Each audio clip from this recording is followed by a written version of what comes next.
Hello there, you amazing viewers and subscribers. So, what is this video going to be about? Well, if you read the title underneath, you know it is another Doctor Who ranking video. So in this video, I'm going to be ranking all of the Doctor Who series openers from 2005 to 2020. So, what can I tell you how I feel about some of these? Now, this is my own opinion and my own personal opinion. Now, just before I get into this, it doesn't mean I don't like the episodes. Because all these episodes are just watchable. Well, apart from the last one. The last one really isn't that impossible to watch because it's just so shite. But the rest of them are really, really good. Anything, well, basically, my top 10, the 10 in this are amazing to rewatch. The bottom 3, not so much. Yeah, the bottom 3 ain't really that much. It's just normally from 9 to 1 are rewatchable, where these ones are like... So, let me get into this. So, in 12th place, I've put New Earth. Yes, the very first David Tennant series opener for Series 2. Now, you all know I have big problems with Series 2. And from my Series 2 review and a lot of my videos where I bring up what I think is personally wrong with Series 2. Because Series 2 isn't really that good. I hate the whole lovey-dovey sort of interest between the Doctor and Rose. And it's so completely obvious in this episode as well. Oh, this one absolutely does my head. And the only thing about this that is really, really good is just the Lady Cassandra swapping into Rose and the Doctor's bodies. That's mainly the good thing about this episode, I'm afraid. So, in 11th place, I've put The Magician's Apprentice. Yes, The Magician's Apprentice. The Dalek opener to Series 9. Now, what can I tell you about this? Yeah, the Daleks don't really show up until, what, like the end, nearly towards the end of it. So, I do like the bit with the whole Colony Sarth going into, like, the Shadow Proclamation, going, "Where is the Doctor?" And I like when it like that as well. And then you go along, you see me like in a base when he tries it with the Sisterhood of Khan. Now this story brings back the Sisterhood of Khan, and I do like that as well. I really wish they would come back for a proper main story, not just for a little cameo appearance. I do like the Sisterhood of Khan, but this is a really good... It does do that, but it's not as good as other series openers. So, in 10th place, I've had to put Series 6. Yeah, The Impossible Astronaut. What can I tell you about The Impossible Astronaut? I do like it for what it brings for the silence and the whole... Like, the astronaut in the lake, and when it shoots the Doctor, and you think it's the Doctor, what we find out later on in the series that I'm not going to ruin that if you haven't seen it. But I do like it because it literally has the Doctor in his future and sending a letter back to his old, like, into a younger version of himself to pick up Amy and Rory and River when he meets them in the restaurant. I do like that. And then I like it when he goes, "Mr. President." I do like it when he goes to Richard Nixon. And I do like when he gets arrested, he goes, and he walks into the TARDIS invisible, and he goes, "Oh, don't worry, I always did it with this clerk." And he's like, "River, have you got my scanning working yet?" "Oh, I hate him." "No, you don't. River, make her blow again." And the way you just see the TARDIS invisible, and the Doctor's just there going, "Mr. President." I do like that. That's one of the best scenes in this episode. So, in 9th place, I've put Asylum of the Daleks, the Series 7 opener. Now, this is where they get pretty good. I do like this opener. I do rewatch this opener quite a lot. Mainly in the Blu-ray, even though I own it in the volume, like the volume-wise, like that. And, of course, the DVD box set. And, of course, the Blu-ray Steelbook, which is now above the telly. That's where my Blu-rays are now. But I have to say, I absolutely do love it. This is the very first story that brings back the classic Daleks, like the special weapons Daleks, some Daleks from the 60s and the 80s and stuff. I do love it. The only thing about this is just I wish a Dalek would have killed Amy and Rory, so that way you wouldn't have to go through a lot of pointless episodes in Series 7A. I like Series 7B a lot more than Series 7A. I would have wished I would like to see Amy and Rory get exterminated by the Daleks, really, and then that way you don't have to sit through dinosaurs on a spaceship, the Power of 3, mainly the Weeping Angel one's quite good, to be honest with you, but I wish they would have left in this one, and that way you could have had a few stories for the Doctor on his own, trying to get over Amy and Rory's death. That's the only thing about this one I don't really find it, because it basically the whole plot leads to nowhere. Specifically when the Daleks forget the Doctor, and they literally just remember him in a load of episodes later on. It's just like no absolutely goddamn sense. So in 8th place, I have put The Woman Who Fell to Earth from Series 11. Now, I do like this one, the way it continues on from the Twice Upon a Time. I love it when the 13th Doctors crash through that train, and then all you hear when she stands up is a dun dun dun dun dun dun dun, and then it just ends like that. I like when she literally calls him, goes Tim Shaw, Tim Shaw, Tim Shaw. I do like that. That's pretty good. Good, but it's not the best series opener. Even though Jodie's had 2, the next one's Ray Pie. I do like it because it is a good introduction to Ryan, Graham and Yaz. It's very slow pace. Well, it's a really good pacing actually. I do kind of like it where some of these episodes are like really quick and fast, literally just try and get to the plot. This one is absolutely really good. I do like this one for what it is. 7th place, I've put Smith and Jones. Yay, another one from David Tennant. This one is a lot better than New Earth. I like it where the hospital gets transported to the moon. The Jews' very first appearance, they're looking for a plasma for. I absolutely do love this one. The way the chemistry between the Doctor and Martha straight away. Again, the only problem with this is the stupid kiss, the genic transfer kiss. Yeah, that really does my head in a little bit, but not as much as it did with Rose. I absolutely do like this, what we've got. And then when the Plasma 46 drinks the Doctor's blood, it's Martha who saves it, then the Doctor gets a new sonic screwdriver. So I do kind of like that one. That is a good plot. It's a really good opener, but not the best opener. So, number 6, I've put Rose. Yes, the Series 1 opener, the series that brought back Doctor Who. I love this series. Don't get me wrong, I love it. You've got Autons, you've got the Nesting Consciousness, you've got Bin eating Mickey, and then you've got that massive burp. I absolutely do love this story. It's a really good one. I love the whole anti-plastic sort of thing. It's so much like a Doctor thing to do. I mean, with John Pertwee, I would have liked to see John Pertwee go and make anti-plastic and just throw it into the Nesting Consciousness back in Sparehead from Space.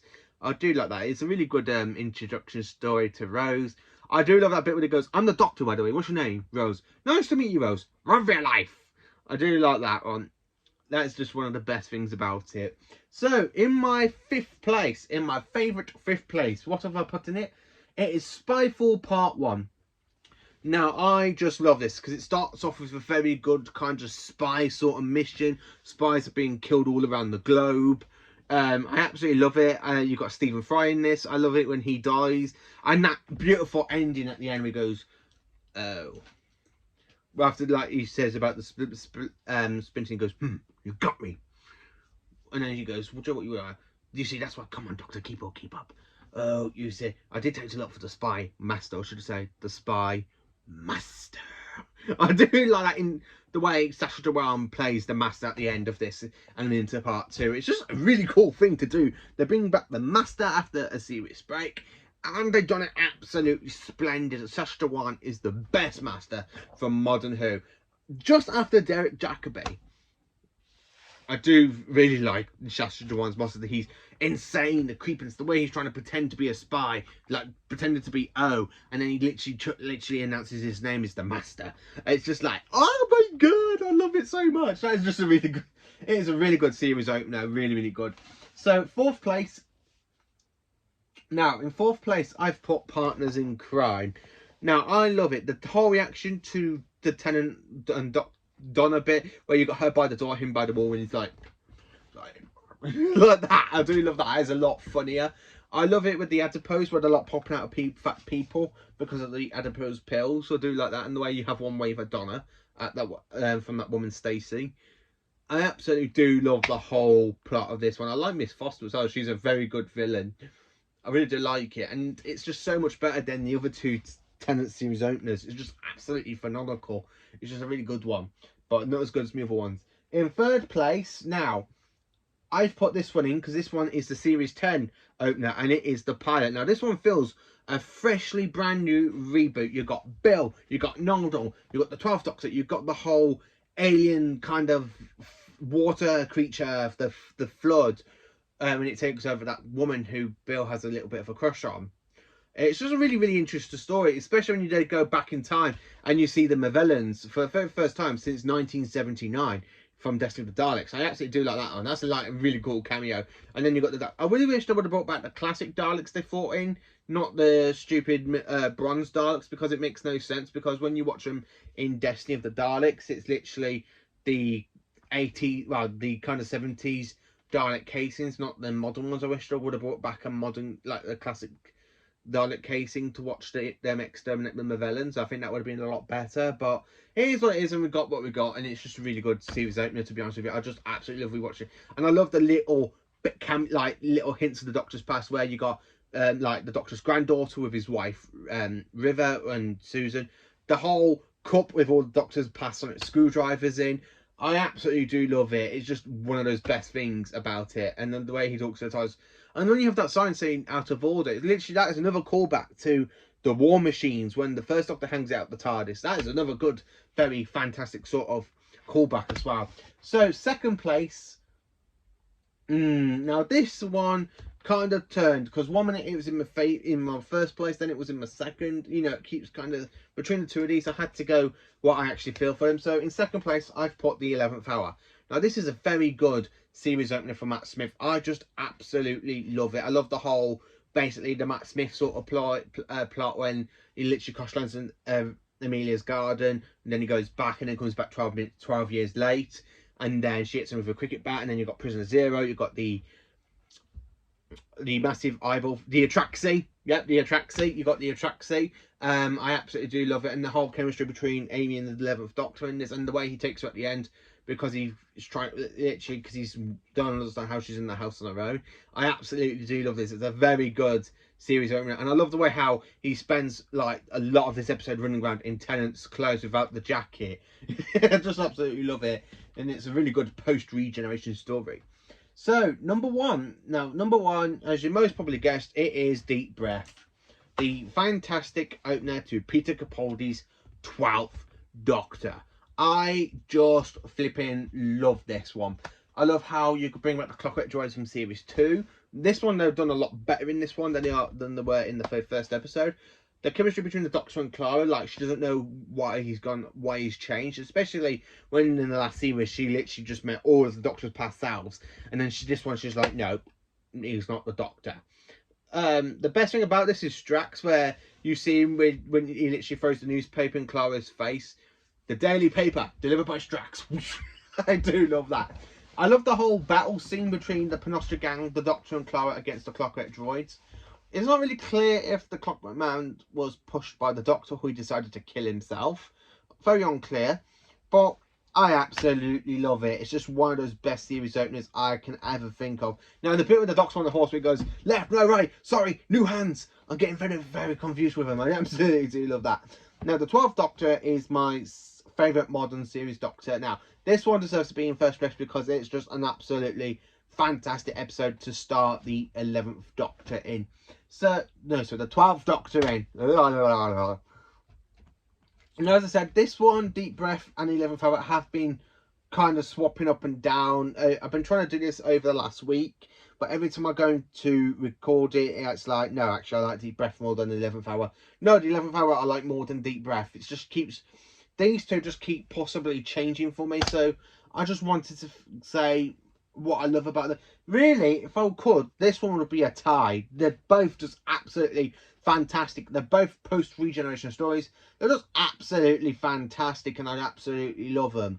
So, yeah. So, this is the ranking of the series opener of Doctor Who from 2005 to 2020. Now, we have got Series 13 coming out later this year, so I most probably do another kind of series ranking video by the time Series 13 starts, because that one might be somewhere in between. I don't really possibly think it'd be my top 5. I think it might be somewhere in between 6 and 13, but we'll see what happens when that one comes out. So, thank you for watching this ranking video. Please do sit there with your Jelly Babies, rewatch this video, because I absolutely love making this. I am going to do a video of ranking all of the series episodes. So I'll be doing like the second, third. I'll most probably do series 5, series 1 to 6 really, because that's got 13 episodes. Because series 7 hasn't got no 2-part, and the series 8 goes down to 12. So I most probably have to add like improvise there. But I have to say, this one is just an absolutely brilliant series opener. I love Deep Breath. I love all of the series openers. I can't, well, everything apart from New Earth. I really don't like New Earth. I think that one's the weakest series opener. So thank you for watching, and please join me again tomorrow for another Doctor Who video. Have a good day. Well, have a good day for tomorrow.